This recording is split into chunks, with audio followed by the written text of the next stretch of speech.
Good morning. Come on in.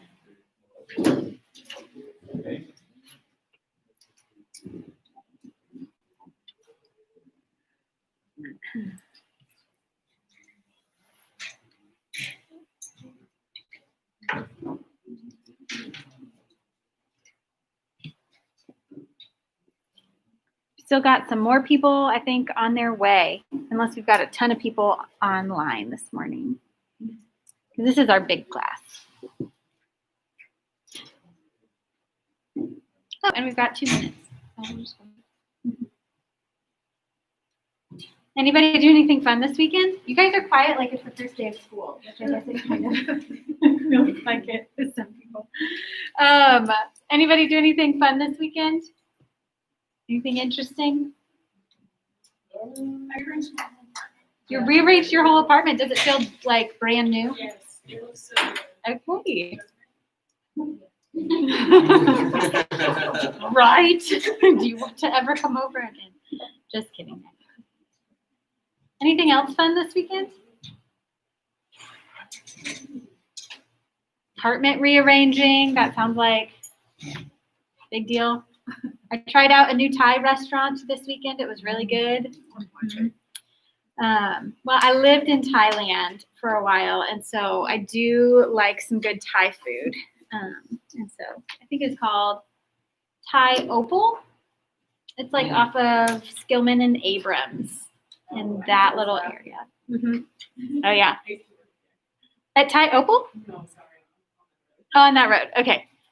Yeah, so I had some good Thai food this weekend. Anything else happened this weekend it doesn't have to be like the biggest thing, just like a small, normal, fun thing. I got caught up on some homework. Okay, caught up on homework. That is great. Practicum, anyone? Yeah.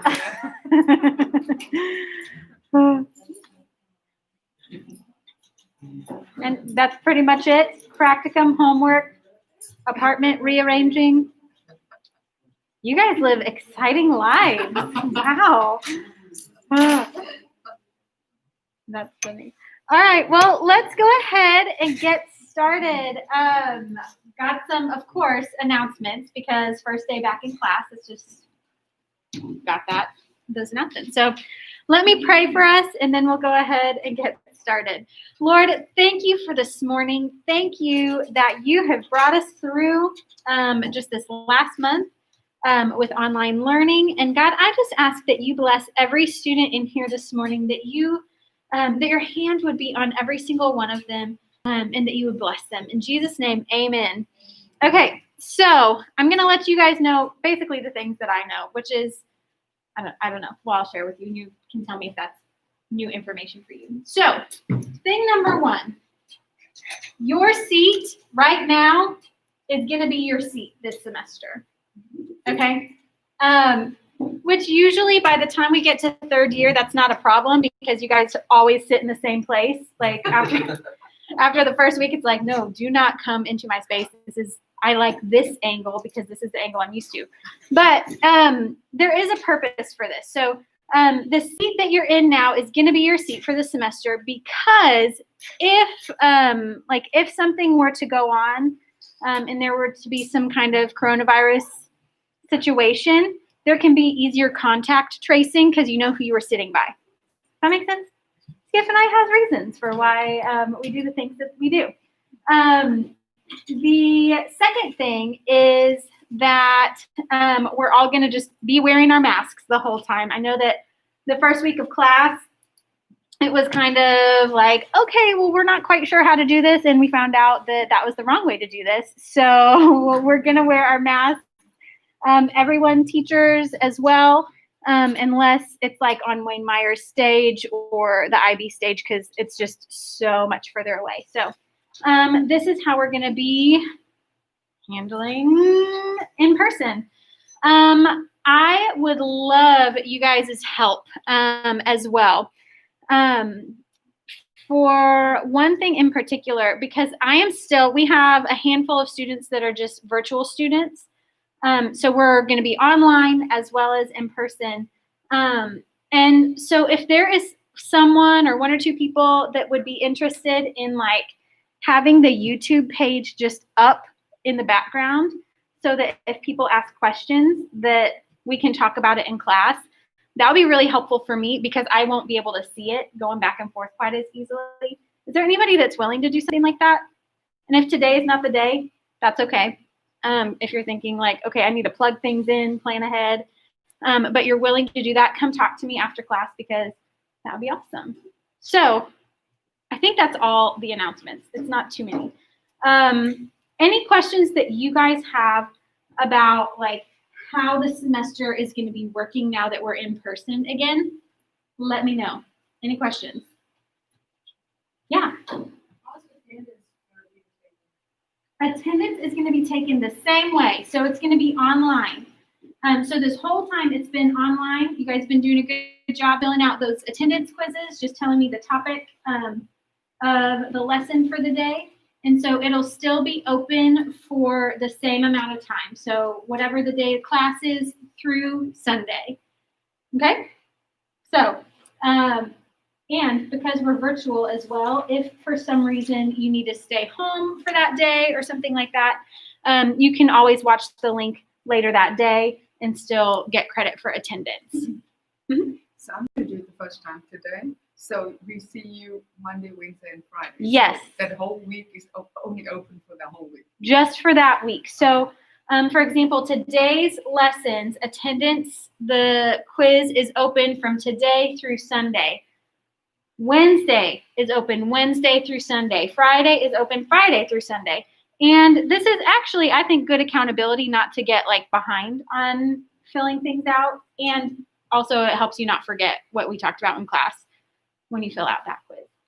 All right. One of the things that I think can be really helpful is either just right after class, just filling it out during the break or right after you get home, just filling them out right there so that you don't forget about it and so it becomes a habit. Mm-hmm. Other questions? Yeah. The last 2 weeks, Yes. Okay. So good question. Last week, I created the attendance for all 3 days before I was aware that Voice of Healing was happening. But you can still get credit because of Voice of Healing. And it closed already. I'm not worried about it. I'm not. Be at peace. It's okay. Don't worry about it. But for this week, we'll have those 3 days that are still up there. Because I'm the one that kind of relooks at attendance and I'm for my classes and I know that I know what happened. You don't have to worry about it if you forgot. Okay. Great. How was Voice for Healing Conference? Wonderful. Yeah? What stood out to you guys? Anything stand out particularly from the Voice of Healing? Something that the Lord spoke to you? For me, it was a challenge Mm-hmm. to go high in terms of healing. Mm-hmm. So in some ways, a challenge. Mm-hmm. Anyone else? the nursing, I forgot the name, but it's very explained about the nursing and while you're I take medicine, I play one, this medicine to work for you. This is my doctor. No bed.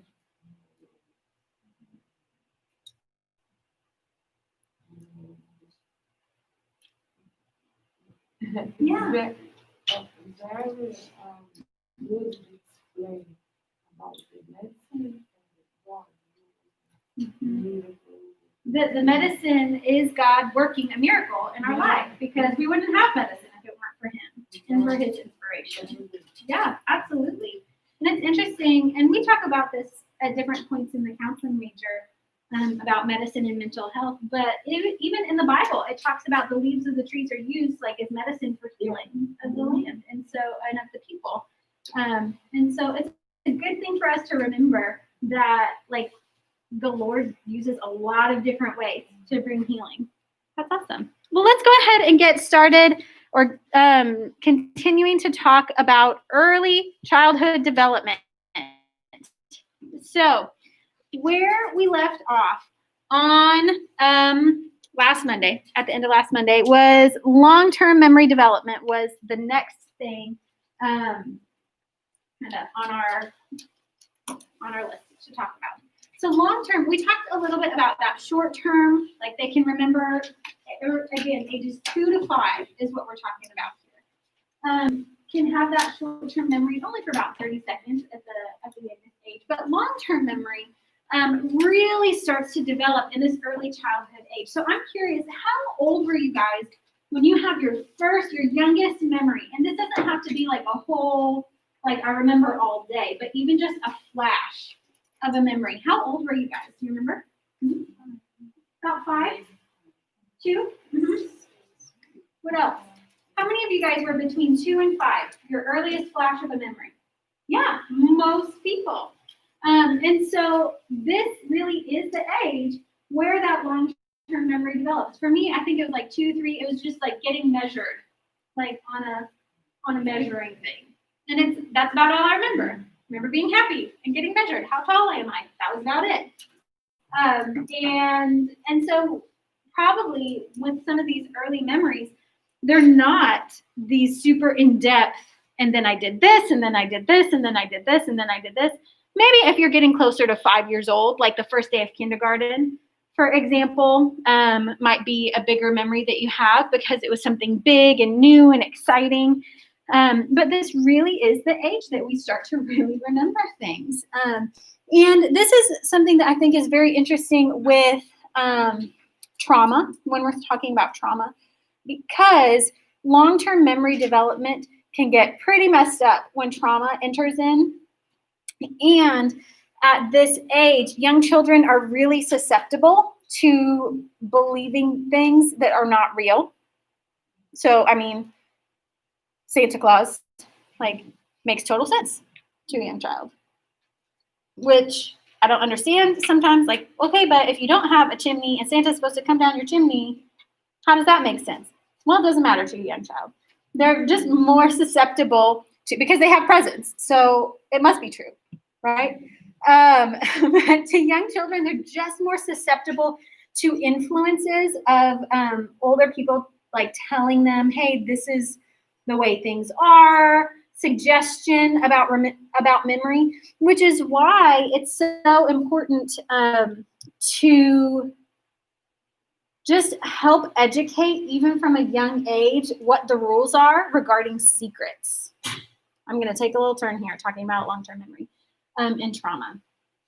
From this young age, children think in very black and white terms. Sorry, I keep trying to keep this over my nose for you. They think in very black and white. The rule is the rule. This is not this. My dad is the best, which means your dad is not the best. Like that kind of idea still continues through early, even middle childhood. But what this means is that when you tell them what the rule is, that is the rule. So, for example, if the rule is only 1 cookie, not 2 cookies, and they see dad getting 2 cookies, oh no, only 1. Only 1 is the rule. And in a similar way, because younger children are so susceptible to suggestion. No, that did not really happen. No, this is what happened. It wasn't this thing that you think happened. They're just so much more susceptible to believing that. Believing like, oh, okay, well then it didn't happen. Or well, it did happen. Being able to, from the youngest ages, saying, hey, here's the rules. We don't keep secrets. We don't tell lies, that kind of a thing, is helpful for those young children. So, for example, if someone were like just someone who is abusive, for example, says, don't tell your mom, don't tell your dad, don't tell anyone, that rule trumps that. Nope, I've got to tell them because that's the rule. And it's just one of those good parenting preventions against some of that trauma or against some of those abuses from happening. And this is really tough with knowing that these young children are open to suggestion. what it means is that in custody cases or abuse cases, they're just much more open to having those memories changed or altered, not because they're malicious about it, but just because of where they're at developmentally. It makes a lot of sense to them, which is why even in like custody cases. So if you're wanting to become a professional counselor, anybody in here thinking about like making counseling a profession? Yeah, a handful of you. That forensic psychology, forensic counseling is a completely different like branch that is more focused and more trained to figure out what is actually going on here, and without suggestion and without manipulation, and trying to figure out how to sort through, maybe mom said to say this or dad said to say this. Forensic psychologists can really sort through to figure out, hey, what's really going on with somebody's situation. Isn't that cool? Just so you know. But at the same time, in early childhood, kids have a hard time understanding different perspectives. How many of you, the first image that you saw right up here is a duck? Raise your hand. Do you see a duck? Okay, how many of you guys, the first thing that you saw was a rabbit? Raise your hand. Yeah. See it now. Oh, now you guys see both, yeah? You see the rabbit. How many of you do not see the rabbit? How many of you do not see the duck? Most of you see the duck. Okay, so we've got the duck facing this way. The rabbit is facing this way. Eyes, ears. Oh, there you go. You see it. Before the age of 7, there's only one right answer to this. Kind of like about 5-6 years ago when there was that whole, is the dress black and white or is it blue and gold? Do you remember that? And people were convinced, no, it's only this one thing. That's not the same as this picture. But before the age of 7, there's one right answer to this question. But after about the age of 7, they can learn to see multiple perspectives. And it's one of those skills that grows over time. So congratulations to everyone in this room. You know how to see from different perspectives.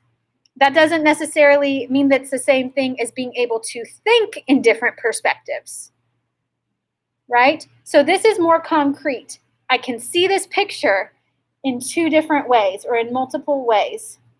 That is different than being able to say, oh, I understand that from me looking this direction, it looks different than you looking my direction. That takes just a little longer to understand. But around 7, 8, 9, children are able to do that. And this kind of lines up with the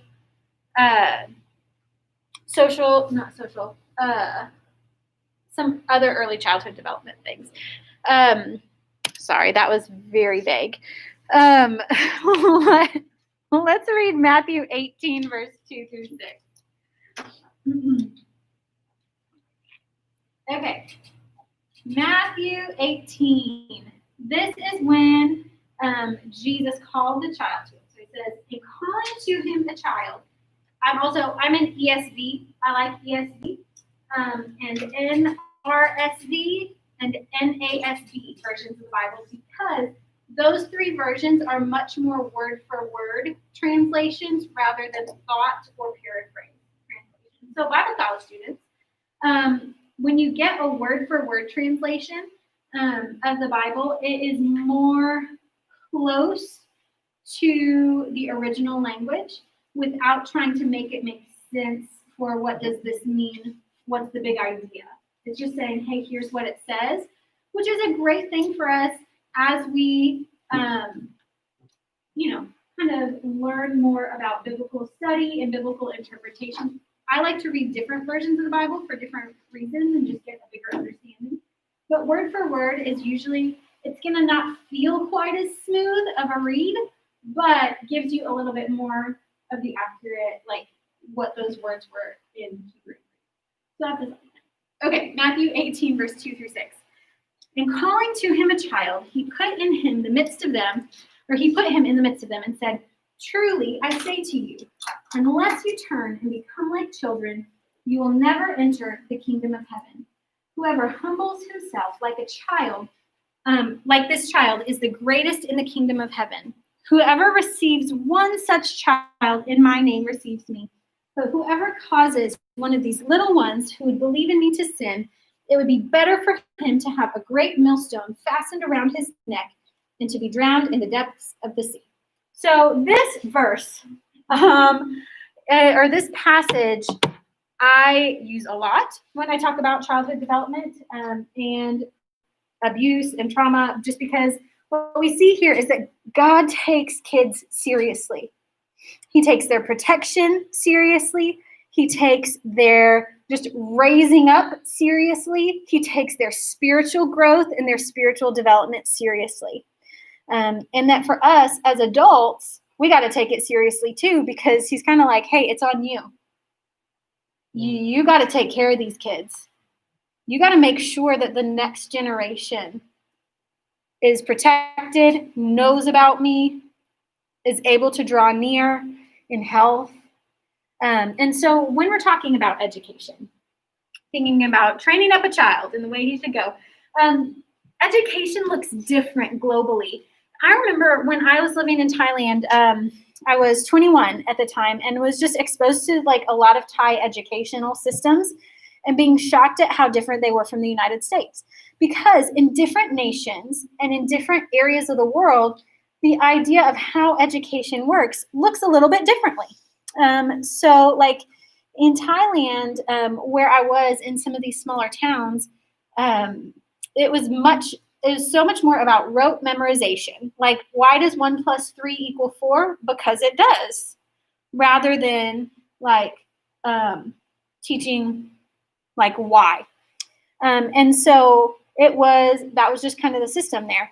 And other ways that education varies is based on the culture as a whole. So counseling majors, we haven't gotten to individualistic versus collectivistic cultures yet, but in collectivistic cultures, where it's more about the community unit, it's more about the family unit than it is about the individual person. You are going to see this played out in education. So, for example, in Japan, there is so much more of a value on group participation. And you see this even in just like the kindergartens. It's all about like this group play. And I've had Japanese students that say, yes, this is very true. Like it's all like just about the group activities, learn how to work together. That is the focus. Whereas in the United States, guess what? We don't do that. We're an individualistic culture. Everybody has their own desk, their own work, their own space. And they'll do some team building or some group work, but then you just separate and go back to your own space. Which both of those reflect the cultural values. Isn't that interesting? Where in the United States, there's such a value on the individual goals, desires, dreams, visions, plans, where, for example, Japan, most Southeastern Asian nations, many Central and South American nations, many African nations are more collectivistic in nature, saying, hey, it's about the group, it's about the family, and it's about just like harmony within those groups being the higher value. So you see that even from these young ages, children are raised differently. They're educated differently. Might this make sense why we have so many differences in the way that we think things should go as adults? Mm-hmm. The way that we think things are normal as adults? Because that's just the way that we grew up. It's what we learned from a young age. But regardless of what that philosophy is, what's so important is to be able to educate children at developmentally appropriate stages and ways, which means that a 5-year-old, I'm not going to expect to sit down for 2 hours and focus, right? But someone who's maybe 12, I'm not going to give them 5 recesses during the day. They got to sit and focus. but they also have that ability. Do you have a question? Yes. No problem. So as we're educating and focusing on education specifically from this early childhood age, before kindergarten even, we have to focus, whether that's just at home or in a preschool or a Montessori or something like that. How are we raising them? How are we educating and developing them? And one of these big areas, it's interesting because it's becoming more and more popular to do this, at least in the United States, is to focus on early childhood education that's focused more on social development and emotional development rather than just learning math and science and being, you're so advanced, you know how to read at age 3. Parents still care about that a lot in the United States because they like to tell people that their child is advanced. But I think / hope that there's starting to be this turn where there's more focus, at least in the United States, on that social learning and that emotional learning, because this really is the life stage where they're developing that sense of self. Who am I? What am I about? This is Erickson's stage, if you'll remember, of initiative versus guilt. Can I do it? Can I try? Can I take the initiative and try something new? Or can I not?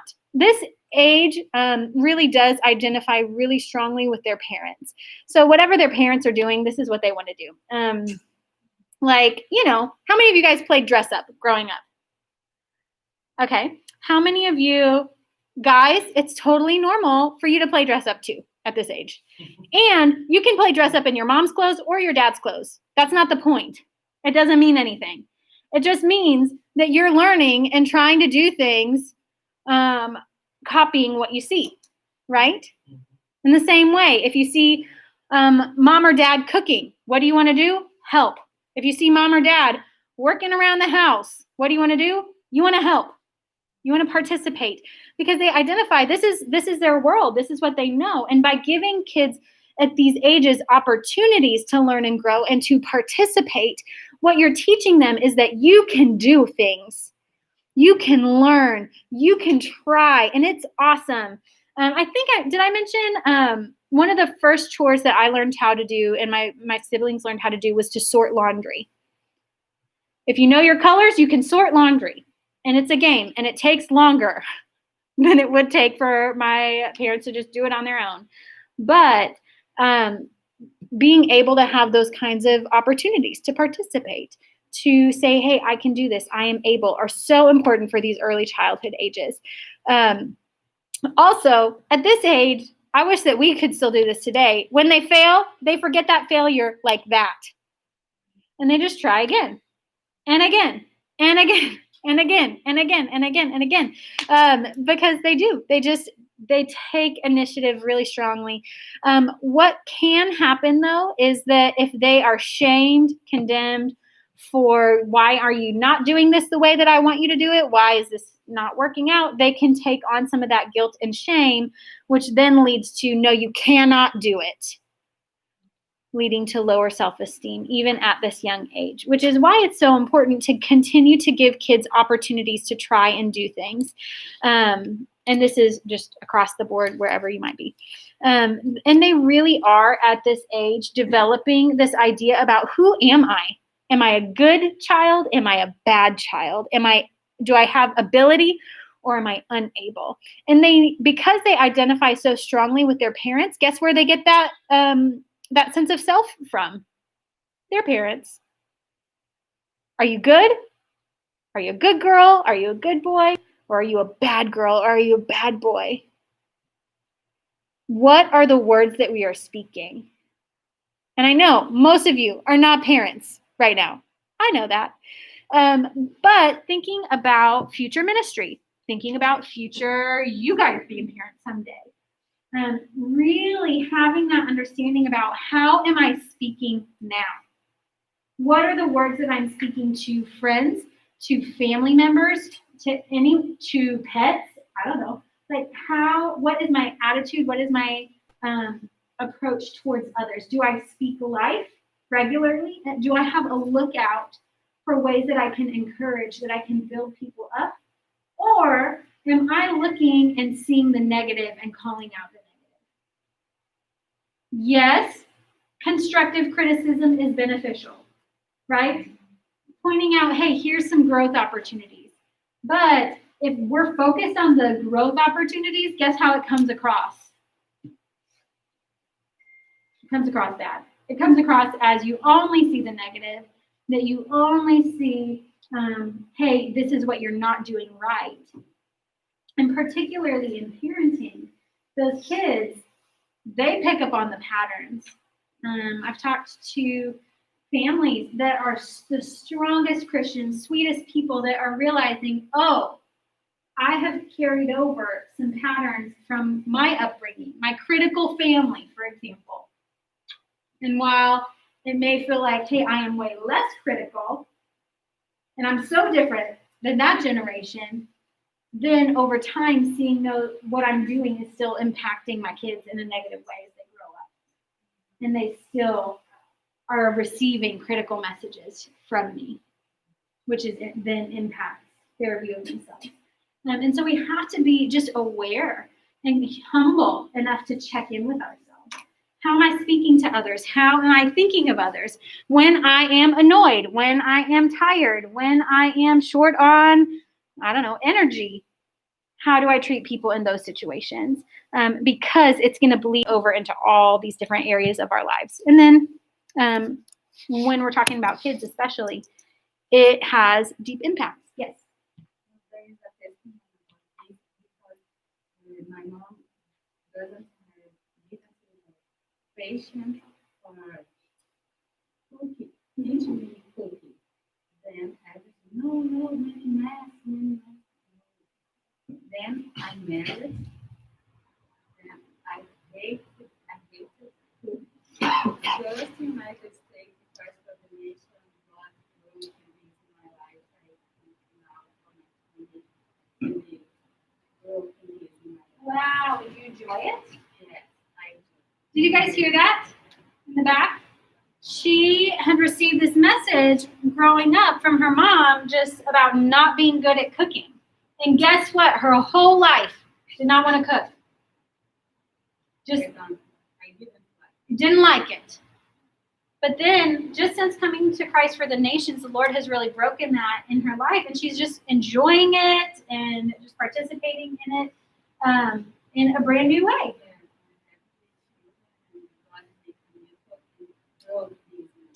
You just broke that kind of spiritual stronghold, is what it sounds like, on her from that message that she had received growing up. That's awesome. With children, I'm going to continue moving forward because I want to finish talking about early childhood today so we can continue moving on through the life stage. Just so you know. At ages 2 to 4 is when children start to understand their own emotions and develop words for them. I will tell you, based on my counseling experience, that you can be a fully grown-up in your 30s, 40s, 50s, and still not have a lot of words for your emotions, depending on how you grew up, how you talked about emotions, or how you let yourself even feel emotions or shut them down your whole life. But ages 2 to 4 is when they really start to put some of those pieces together. And like, I am angry, like when you're angry or when you're mad, and you just want to break things or kick or scream, like recognizing that when you feel that feeling of anger, this is how it feels and this is kind of what happens. Or if you're feeling happy, this is how it feels. And so saying, how do you feel about this? Happy, sad. It's going to be very basic level. Happy, sad, mad, scared.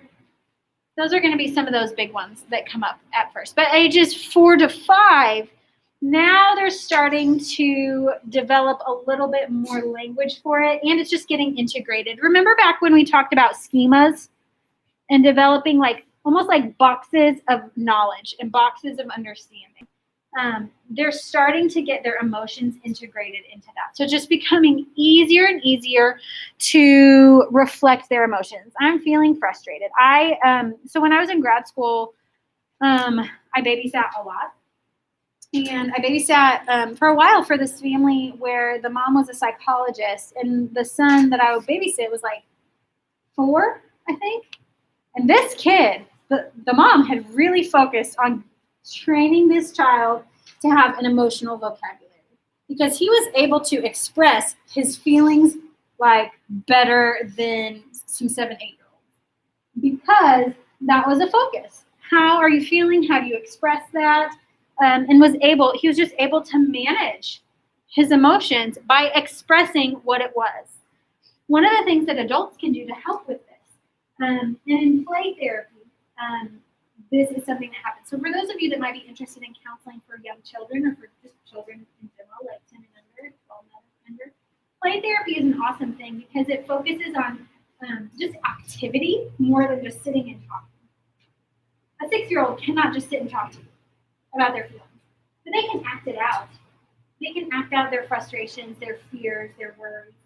And in play therapy, very often counselors will reflect children's emotions, kind of like a mirror, saying something like, it feels frustrating to not be able to do this thing you're trying to do. Giving language. And so for us as adults, this is super helpful for kids. I find myself just doing it in general now. Like, oh, it feels frustrating, or it feels sad when we don't get to do the things that we want to do, like when we don't get to go to the zoo when we want to, or it can feel frustrating. Because what that does is it's teaching children the words for what they're feeling. And when they have the words to express what they're feeling, it's a calming thing. Because otherwise, it's just like all pent up in their bodies. Does that make sense?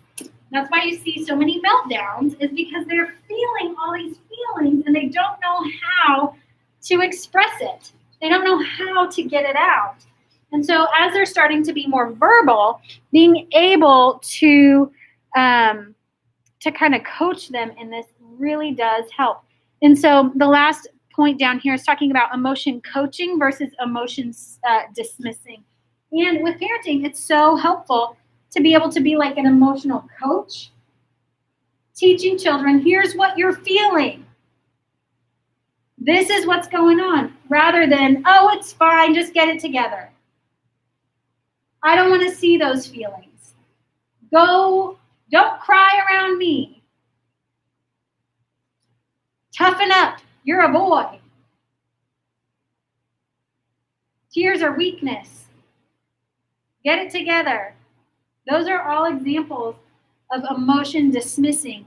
And what happens is then we see those people in our counseling offices, in our church offices as adults, because they've been dismissing their own emotions for decades. And then their whole life feels like it's exploding, and they don't know what to do. And they've never developed a language to talk about things. God gave us feelings. God created us with emotions. And if he created us with emotions, that means that they serve a purpose. Emotions are not good or bad. They're positive, they're negative, like a thermometer. They're telling us what's going on, like a temperature check, what's going on the inside. When we get angry, when we feel angry, it's like a thermometer telling us there's something going on the inside. And if we don't learn how to identify those at a young age, it gets a lot harder to do that in a healthy way as we get older. So what we're talking about with the lifespan is really starting to instill these skills in children from a young age, so that now as they're older, they're able to talk about how they're feeling, to express their emotions, to manage their own mental health in much stronger ways than they would have been when those things are just dismissed. I'm not going to ask you to raise your hands, but my guess is that a lot of you have had, and maybe it's split, but a lot of you may have had emotion dismissing families growing up. get it together, keep it together on the surface. We don't need to see all that. And it's hard when we're raised with that mentality to now, as an adult, try to switch it around and learn that it's good to be vulnerable. Like, what does that even mean? I don't know vulnerability. Yeah. What if you like have a kid and she's like, let's say, this kind of age, between 3 and 4, and everything she wants to ask you, she cries. She's not exactly sad, but you want her to stop crying because it's not the right way to ask for something. How do you do that without saying stop crying? I don't care for you. So that's a great question. So there is a difference. Like when you get to know children, you're able to tell, are they distressed or are they trying to manipulate a situation, right? So around 3 to 4, they can start to learn how to manipulate things. And so recognizing, is this distress? Is this child anxious? Trying to express something and just having a hard time and just can't get the words out? Because that would be a completely different approach with a lot more of that emotion coaching, like you're feeling overwhelmed right now. I can't answer your question. I can't answer your question when you're crying, but it's okay that you're crying. Let's take a minute. You can just take a minute and just start to feel calm. It's okay. And just giving them the space to settle down. And we learn this even from infancy. Crying baby that learns how to self-soothe and fall asleep, right? So we start to develop this even from infancy. And so children are able to do that, and maybe it takes a minute. And sometimes it might mean saying, hey, do you need to take a couple minutes to become calm and come back? That's a very different message than stop crying. Do you hear that difference? Validating that, yes, you are feeling some things right now. And I'm going to give you some time to calm. But if it's manipulation, which, again, those of you who are like, I've been around small children, I know that they can try to get their way and try to manipulate. Then it's okay to call it out and say, hey, we don't X, Y, Z. But we do it this way. Because now you're back to coaching them. Hey, this is not the right way to get what you want. We don't get what we want by pitching a fit and screaming. We do get what we want. Like, you do get listened to and your opinion taken under consideration to stay up late, right? Stay up 10 minutes late by talking it out this way. We can consider it. Does that make sense? So basically just approaching children, even when you're tired, with educational kind of conversations. Like, how would I talk to a normal person? If I would not talk to an adult and say, stop doing that, how could you? If we're like out to coffee or something, why would I do that to a child? Because we're teaching them one way or another. With moral development, it's really interesting because this, like I mentioned earlier, this is a stage where like right and wrong really does start to begin. This age and stage, it's imminent justice, right and wrong. Dad, you only get one cookie because that's the rule. And if you take 2 cookies, there's a punishment that's happening. Because it's that imminent justice, which also means that you have to immediately discipline your child right when it happens. A 3-year-old saying, wait till your mom gets home, wait till your dad gets home, it's not going to work. Not going to work because they're over it. They've forgotten. I think, okay, confession time. I have had to, we've had a puppy for just a little over a year now. So she's a little over a year old now. And I had a lot of friends with a lot of babies. And we would have to work really hard not to compare like raising a puppy with raising a human and with them especially. But I will tell you, with my dog, Lucy, which I think you guys probably saw like glimpses of her, like just trying to get attention, right, in the videos. If we don't discipline her for something she's doing wrong right then, forget about it. It has to be catching her like, y'all, we moved like a week ago. And so she's discovering this whole thing called a yard and is loving it. She also is learning that she loves to dig. And we do not love that she loves to dig. And she's getting the picture that I'm not supposed to do this. So, first of all, she went and found like a secret hiding place to start digging. And we're like, no, this is not great. But I had to catch her right in the moment. She was standing by me and she's like, oh, whoop, whoop, whoop. And I know right in that moment, catching her saying, hey, this is not what you do. Otherwise, it's not going to be as meaningful. For children at this age, not to compare dogs to children because they are not the same. They are very different. But in this similar way, immediate discipline is what is necessary for discipline. Because think about when you see a child that's doing something that they're not supposed to do, and they're looking around immediately saying, uh-oh, am I going to get caught? But then afterwards, it's like they completely forgot that they did it. Because that's in the past. That was so long ago. That's not the thing that's immediate with them. At about ages 4 to 7, thinking about moral development, moving from imminent justice, punishment, right and wrong, punishment should happen right now. 4 to 7, this is where they're now starting to think about justice and rules as unchangeable things in the world. So the rules for the family are the rules for everyone, kind of a thing. In the world, right and wrong, the idea, so for children raised in Christian homes, the idea that other families would not believe in Jesus is like, what? That makes no sense. Because Jesus is the Savior. Jesus is God. So how could you not say Jesus is God? It doesn't quite compute. But then at about age 7 to 10, now they're developing some of these more complex moral reasoning skills, meaning that they're able to start thinking through right and wrong, decision making, putting pieces together. For example, that when you lie, that is sinful and it displeases God in more and more complex ways as you age, right? More and more complex faith development, thinking about evangelism, talking to their friends about the Lord. And this is not just Christianity. This is just moral development in general. And then from age 10 on, this is where children really are aware that rules are made by people and people are flawed.